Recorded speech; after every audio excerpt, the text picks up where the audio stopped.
കൂട്ടുകാരെ നമസ്കാരം. നമുക്കിന്ന് സോയ ചങ്ക്സ് ബീഫ് ഫ്രൈയേക്കാൾ ടേസ്റ്റിൽ എങ്ങനെയാണ് ഉലർത്തിയെടുക്കുന്നത് നോക്കാം. അതിനായിട്ട് സോയ ചങ്ക് ഒരു പാത്രത്തിലോട്ട് എടുക്കുക. അതിലോട്ട് തിളച്ച വെള്ളം ഒഴിക്കുക. കുറച്ച് ഉപ്പ് കൂടി ഇട്ട് ഒന്ന് കുതിരാൻ വേണ്ടി വെക്കാം. നമ്മളിന്ന് ഇരുമ്പ് ചട്ടിയാണ് അടുപ്പിൽ വയ്ക്കുന്നത്. അതിലോട്ട് 1 ടേബിൾ സ്പൂൺ ഓയിൽ ഒഴിച്ചു കൊടുക്കാം. എണ്ണ ചൂടാവുമ്പോൾ കടുക് ഇട്ട് കൊടുക്കാം. നമ്മുടെ കടുകൊക്കെ പൊട്ടി അതിലോട്ട് സബോള ഇട്ട് കൊടുക്കാം. കറിവേപ്പില 2 സബോളയാണ് ഇട്ടത്. 8 പച്ചമുളക്, 2 ഇഞ്ച് നീളമുള്ള ഇഞ്ചി, 1 കുടം വെളുത്തുള്ളി, അരമുറി തേങ്ങാക്കൊത്ത്. ഇവ നല്ലപോലെ വഴറ്റുക. 1/2 ടീസ്പൂൺ ഉപ്പിൻ്റെ പൊടി.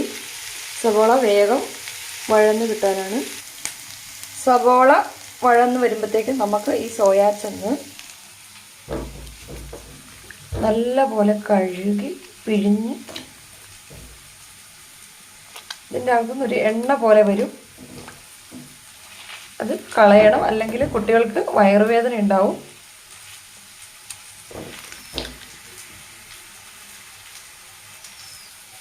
ഒരു 3 പ്രാവശ്യമെങ്കിലും ഇങ്ങനെ വെള്ളം മാറ്റി പിഴിഞ്ഞെടുക്കണം.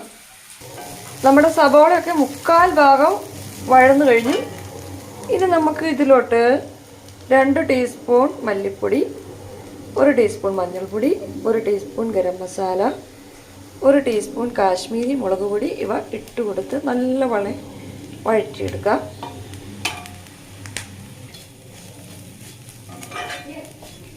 കഴുകിയെടുത്ത സോയാ ചങ്ക് നമുക്ക് ഇതിലോട്ട് ഇട്ട് കൊടുക്കാം. നമുക്ക് 1 ടീസ്പൂൺ ഓയിൽ കൂടി ഒഴിച്ചു കൊടുക്കാം. ചട്ടിയിലിട്ട് ഇങ്ങനെ ഇളക്കി വരട്ടി വേവിച്ചെടുക്കാം. ആവശ്യമെങ്കിൽ കുറച്ച് സൺഫ്ലവർ ഓയിൽ കൂടി ഒഴിച്ചു കൊടുത്ത് നമുക്ക് വരട്ടി എടുക്കാം. ഇത് ചെറിയ തീയിൽ വരട്ടിയെടുക്കണം. നമ്മുടെ സോയാ ചങ്ക് ഉലർത്തിയത് റെഡി ആയിട്ടുണ്ട്. ഇതിലോട്ട് പെരിഞ്ചീരകവും കുരുമുളകും പൊടിച്ചത് ലാസ്റ്റായിട്ട് ഇട്ട് കൊടുക്കാം. എന്നിട്ട് നല്ലപോലെ ഒന്ന് ഇളക്കുക. നമുക്ക് മല്ലിച്ചപ്പ് ഇട്ട് കൊടുക്കാം. അകത്തോട്ട് ഒന്ന് ഇളക്കി യോജിപ്പിക്കാം.